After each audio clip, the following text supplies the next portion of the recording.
Bonjour chers tous, j'espère que vous allez très bien. Dans cette vidéo, je dois vous montrer comment il faut tracer les supports et les résistances dans un marché en tendance ou un marché en range. D'abord, vous devez identifier un point haut ou un point bas. Dans le cas présent, voici un point bas et un point haut. Qu'est-ce que nous allons faire ensuite? Nous allons identifier le prix le plus bas du point bas. Voilà.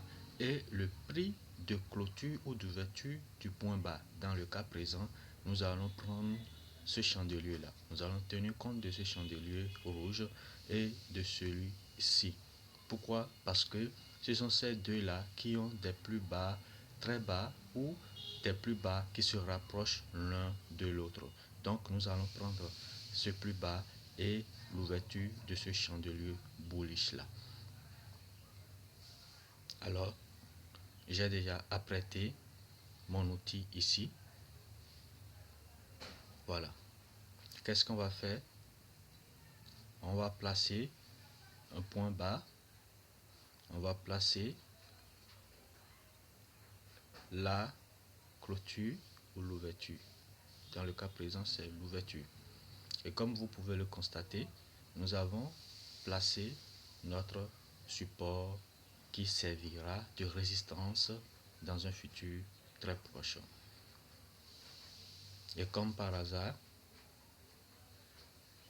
on a tracé le support le 20 février et déjà le 2 mars, le support est brisé. Donc avant-hier, le support a été brisé. Ce qui veut dire que ce support fera office de résistance. Et c'est le cas. Nous avons eu un bel englobant qui peut servir de signal si c'est votre stratégie. Mais j'aurais aimé que vous ayez sur des unités de temps plus courtes afin de trouver une entrée parfaite. On fera la même chose pour la résistance. La même chose. Seulement que dans ce cas ici, nous avons que le plus haut. Vous voyez? C'est comme ça on trace un support ou une résistance. Ce n'est pas une ligne, mais c'est un niveau de prix. Dans la vidéo, j'ai bien tracé mes supports et résistances sans tenir compte du prix essentiellement. Mais vous, derrière vos écrans, si vous voulez tracer vos supports et résistances, en prenant ce chandelier par exemple, le prix plus bas, c'est ça que vous allez insérer. Le plus haut, c'est ça que vous allez insérer. Ça dépend de la direction du marché. D'accord? Ne tracez pas un truc de tout hasard comme je l'ai fait. C'était juste pour vous illustrer comment cela se passe concrètement. Je prends l'exemple de ce support. Je vais voir. Voilà, on a un nouveau support en cours.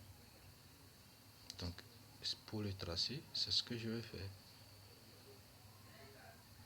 Je vais fixer le prix là et en bas ici je fixe également le prix. Donc j'ai un support très solide et je crois que vous savez ce qu'il faut faire par la suite. Vous attendez une cassure, retest et puis vous entrez. Donc c'est ça chers amis, c'est magnifique.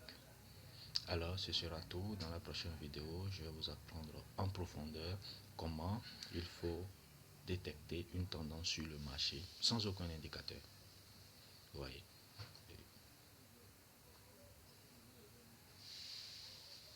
Excusez.